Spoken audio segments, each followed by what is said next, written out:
Bonjour à tous. Dans cette vidéo, je vais vous présenter l'un des robots les plus célèbres de Roboblox.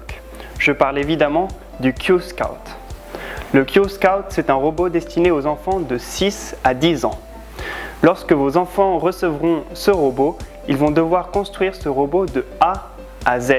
En effet, quand vous le recevrez, il sera uniquement en pièces détachées. Selon moi, le Q-Scout est un robot très intéressant car il a de nombreuses fonctionnalités. Cela est dû grâce à de différents capteurs, mais surtout grâce à un système de codage basé sur Scratch 3.0. Ce système de codage, à quoi sert-il? Concrètement, il sert à apprendre ludiquement le codage, notamment pour les enfants. Passons maintenant à la boîte qui accompagne le Q-Scout. À l'avant de cette boîte, comme vous pouvez le voir, il y a une photo de ce robot. On peut voir d'ailleurs que ce robot est très mignon sur cette photo. À l'arrière de la boîte, il y a la structure très détaillée du Q-Scout. Sur cette structure, il y a toutes les pièces qui sont comprises dans cette boîte. Enfin, sur le côté, il y a un QR code. Ce QR code va vous permettre d'installer l'application Roboblox par Play Store ou par Apple Store. Cette application est importante car le Q-Scout est contrôlé à partir d'un téléphone portable ou à partir d'une tablette électronique. Allez, ouvrons-la.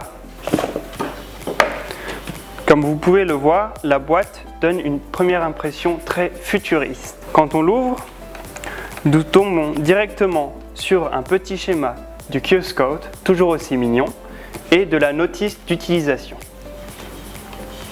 Ensuite, nous avons le cerveau du Q-Scout. Le premier capteur, c'est un capteur à ultrasons qui permet d'éviter les obstacles. Le deuxième capteur est un capteur qui permet de suivre les lignes. Ceci était le premier étage, passons maintenant au deuxième étage.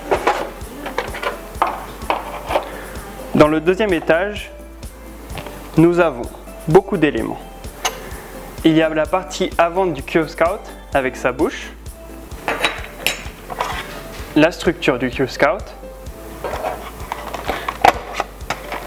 et deux ailes qui se placeront sur les côtés du Q-Scout. Ces quatre éléments sont composés uniquement d'aluminium. Il y a également les deux roues du Q-Scout, une roue pour chaque côté, et les deux moteurs. Enfin, dans le troisième étage, nous avons toutes les parties supplémentaires. Ces parties vont permettre l'assemblage du Q-Scout. Donc nous avons des vis, beaucoup de vis.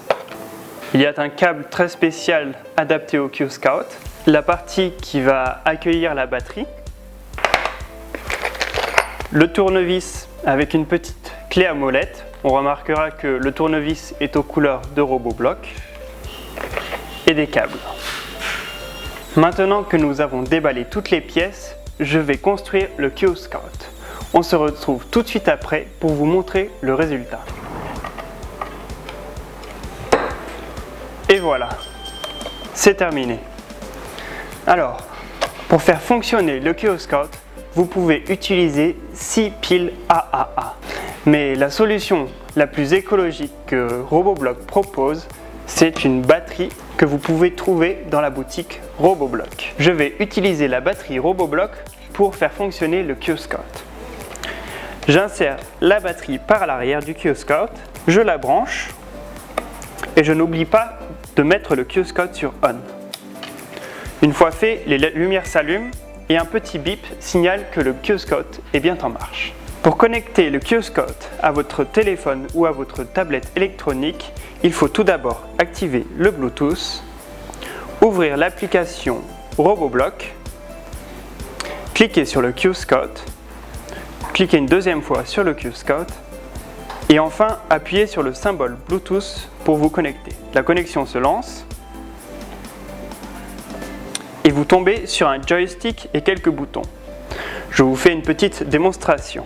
On peut le faire aller dans tous les sens.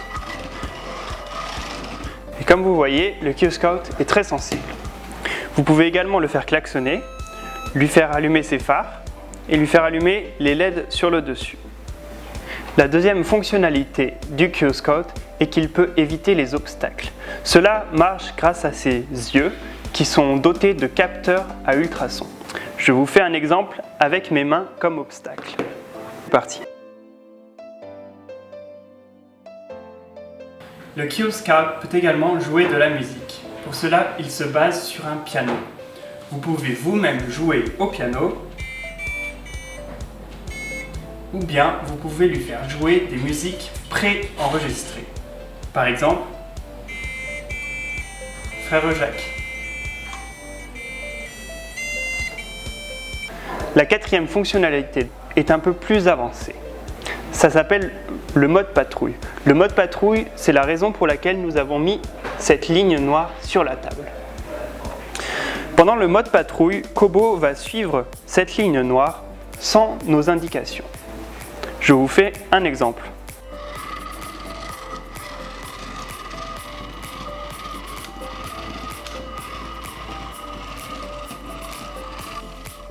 Vous pouvez le constater, le Q-Scout suit la ligne noire automatiquement. Cela marche grâce aux deux capteurs qui sont ici. Les deux capteurs vont détecter la bande noire disposée sur la table. Lorsque l'un des deux capteurs ne détecte plus la bande noire, il va envoyer un message au Q-Scout.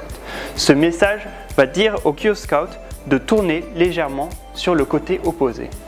Par exemple, lorsque le capteur du côté gauche ne détecte plus la bande noire, il va dire au Q-Scout de tourner légèrement sur la droite. Lorsque le capteur du côté droit ne va plus détecter la bande noire, il va dire au Q-Scout de tourner vers la gauche, etc. Si vous avez aimé cet épisode ou si vous êtes un fan de Steam, n'hésitez pas à vous abonner à notre chaîne pour ne manquer aucune de nos prochaines vidéos. Si vous voulez en savoir plus sur nos robots, n'hésitez pas à poser vos questions dans les commentaires. Et moi, je vous dis à très vite pour une prochaine vidéo.